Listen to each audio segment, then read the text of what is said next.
But we want to start in Florida, where the parents of Gabby Petito filed a lawsuit against the parents of her suspected killer and fiancé, Brian Laundrie.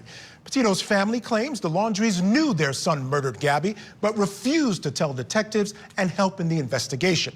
Now, you may recall, Petito went missing last summer while on a road trip with her fiancé. Laundrie then returned to his parents' home on September 1st. On September 6th, the Laundrie family visited a campground. Gabby Petito was reported missing 5 days later on the 11th. And Gabby's remains were then found on September 18th in a national park in Wyoming. Brian Laundrie's body was found at Florida's Carlton Reserve on October 20th after a search lasting 30 days. Now, investigators determined Gabby Petito died as a result of strangulation, and Laundrie died from a self-inflicted gunshot wound to the head. All right, joining us now live from Florida, the Petito family attorney, Patrick J. Reilly. Patrick, thank you so much for joining me this evening. Truly appreciate you taking out the time to be with us. Thank you for having me. All right, so let's begin right with the Petito family. I was watching today, I watched the entire hearing, and there were times where they seemed very emotional. I know this was a difficult day for them. The Laundries chose not to show up. How is the Petito family holding up? They're doing pretty well under the circumstances. Of course, it's been a while since everything has occurred, but obviously when we have an event like we had here today, it brings back those same feelings and memories that they have that are so painful for them. All right. Now, there were a lot of folks asking questions about this particular lawsuit. I had them myself. The arguments today cleared up some of it, but explain to us how you're trying to hold the Laundrie family liable for essentially not coming forward with information they had and for comments that they made regarding the investigation. Sure. There's a couple aspects of the case. You're right. Part of it is for them not coming forward, and that's probably the most difficult part of the case that we had, but it's beyond that. It's their entire course of conduct. We have to remember that the Petito family and the Laundrie family knew one another. Their children were going to get married. They'd been at one another's homes. They talked on a fairly regular basis, and that all changed after August 27th. So we have a situation where we've had contact. Now Gabby's parents can't reach her. They reach out to the Laundries. They get nothing in response from the Laundries. Roberta Laundrie goes so far as to block Nicole Schmidt on her cell phone, so she can't call her, she can't text her, the one person who was her hope of finding out what happened with Gabby. But then the worst statement was the statement made by Attorney Bertolino on behalf of the Laundries, in which, knowing that that Gabby had been murdered, and knowing where Gabby's body was located, and knowing that the Petito family was desperate to find their daughter, he issues a statement saying they hope that they're successful in finding the family and that the family is reunited, giving false hope to the Petito family, obviously lying about the whole situation, wishing them hope. So it just caused them incredible pain. All right, now I want to understand where you're grounding the claim that they had to talk to the Petito family. I understand they were friends. They decided not to talk after a certain point. They blocked them, did things that they probably should not have done, or one would think they wouldn't do. But legally, where are you grounding this claim that they should have or had a duty to speak to either the Petito family or the authorities? Well, as I said to Judge Carroll today, that's probably the most difficult thing for me to get around. And so we're focusing not so much on the fact that they didn't speak, but we're focusing on their conduct from the 28th of August when they learned that their son had murdered Gabby until Gabby's body was found, and what they did. They went on vacation knowing that the Petitos were looking for Gabby. So they lived their life while people who were supposedly their friends were suffering trying to find their daughter. So admittedly, the refusal to speak up is a tough one. There's no First Amendment right, in my opinion, to remain silent. The question is there an obligation for them to speak up? I don't know, but I'm hoping the judge says there is. Well, you talk about the First Amendment. There was also a lot of talk today by their attorney, the Laundrie's family attorney, about the Fifth Amendment. The fact that the Fifth Amendment protects them, that they should not be in a position where they have to speak, and it extends over into a case like this. Your response to that particular argument? My response is I'm waiting for the Laundrie family to tell me what crimes they committed. I think we're all waiting to hear what crimes they committed. There was the suggestion that perhaps they were harboring a fugitive. Well, there was no a criminal complaint filed against Brian Laundrie at any time that I'm aware of, so they couldn't have been harboring a fugitive. The judge pointed out that we alleged in the complaint they were moving money around to try to get their son out of the country. Again, unless he's a fugitive or unless he's under bond, there's nothing wrong with that. Legally, morally, ethically, perhaps, but not legally. And so I don't know that the complaint itself made any allegations that the Laundries had committed any kind of crime. Now, I want to be clear. You mentioned earlier that they learned that their son had done something to Gabby. We don't know that for a fact. That's not something that we know. I mean, you may have information, but as far as the public, we don't know that. But the judge, for the purposes of this hearing, was assuming that that was the case because that's what he's supposed to do. All the facts alleged by you guys would be assumed to be true. But what did you make of some of his questions during the hearing? I thought his focus on the idea that the Petito family, the lawyer for the Petito family, basically acted as an agent. They can be held responsible for what he was saying. He seemed to be leaning in that direction, and that would be helpful for you, I would imagine. Oh, it absolutely would be, and I was pleased that the judge confronted opposing counsel on that issue, because that, to me, is one of the most significant pieces of the lawsuit. Attorney Bertolino, as counsel for the Laundries under Florida law, is in fact their agent, and not only that, the statement that he made, he said he was making on behalf of the Laundries.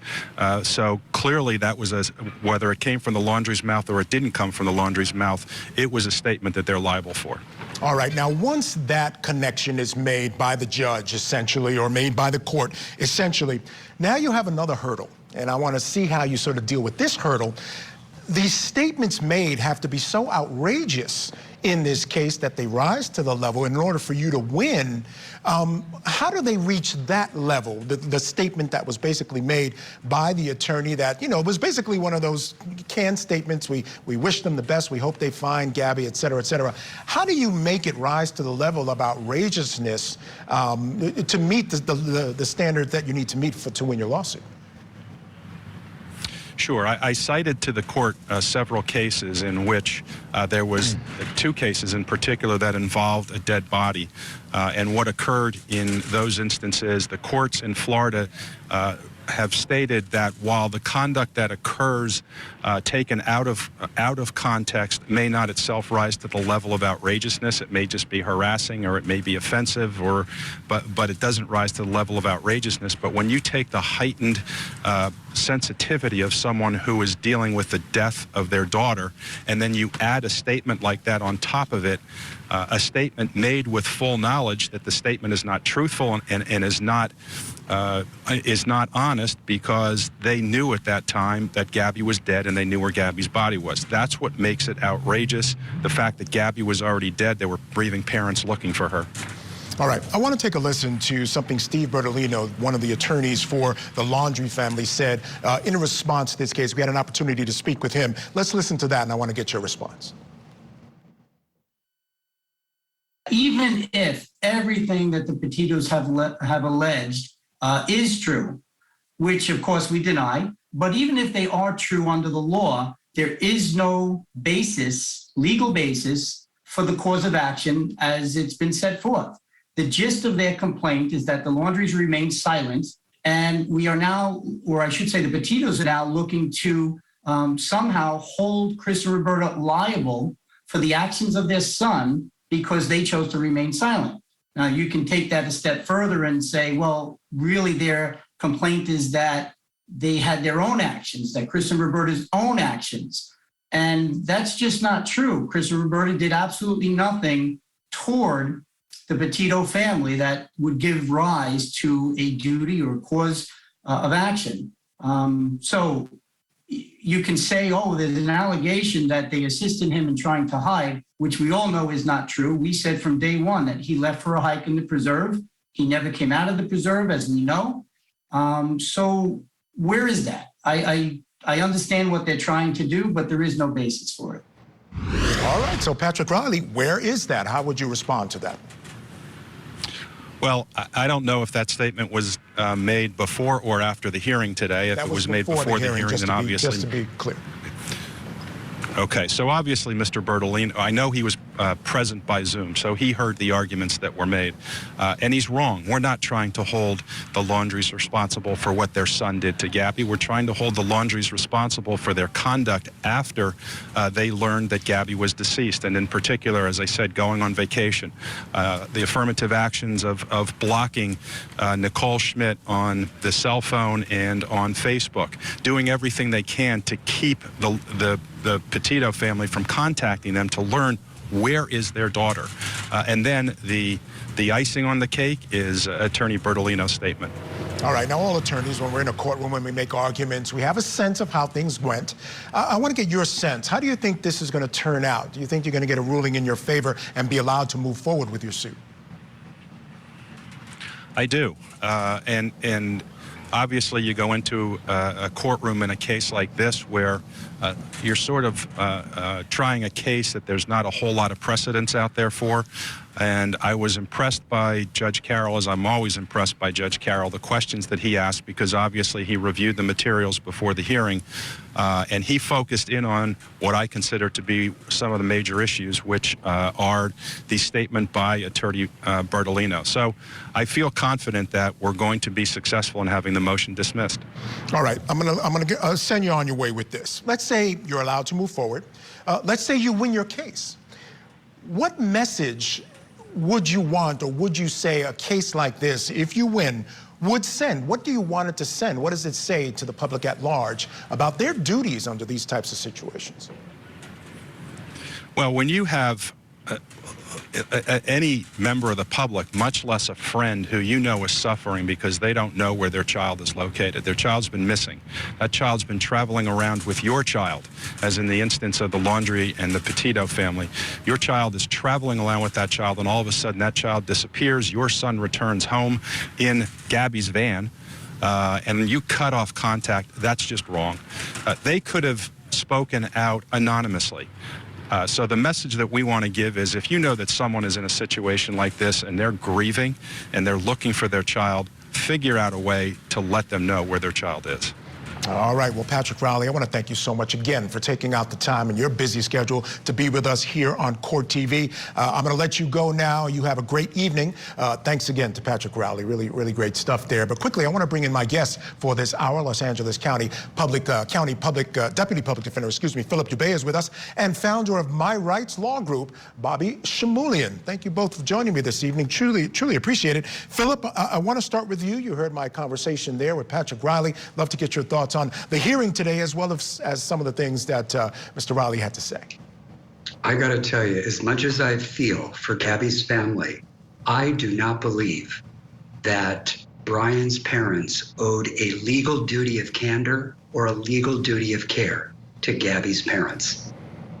Their gripe, their grievance, in my view, is with the Florida legislature.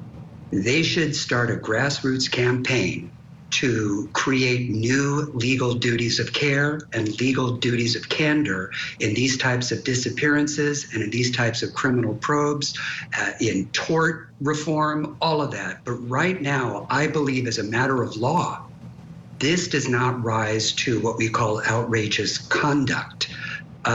Whether or not conduct is outrageous is a question of law for the court. It's not for counsel. It's not for the jury. It's no other finder of fact. It is a question of law. And I think what the Petito's lawyer is trying to do is conflate the definition of conduct with statements. The fact that Brian's parents' lawyer went out on the airwaves and said, I hope they're successful in uncovering Gabby or finding Gabby, or words to that effect, is a statement that he made, is not a form of conduct for which a claim for intentional infliction of emotional distress is cognizable under tort law. I predict, and I actually hope, that the judge grants that motion to dismiss and does not allow this lawsuit to go forward. Leave it to a higher court to create that legal duty. Interesting. Bobby Shamulian, love to get your thoughts. Thank you. I would have to agree with your other guest as criminal defense attorneys, this is the like you said, these are our talking points that we generally make to the media if we have a client dealing with this type of scenario. And I think it's going to be very difficult to establish that duty that they owe the Petito family. Yeah, I would have to agree. I wonder, though, if this judge might let this go forward, if assuming all the facts that they're claiming, which I still think they have a very high hurdle to even show that they knew. It's something you can infer, but to prove that they knew it, I think is going to be a problem. But if it goes forward, I hope he lets it go forward. I'd love to have this case played out in civil court. All right.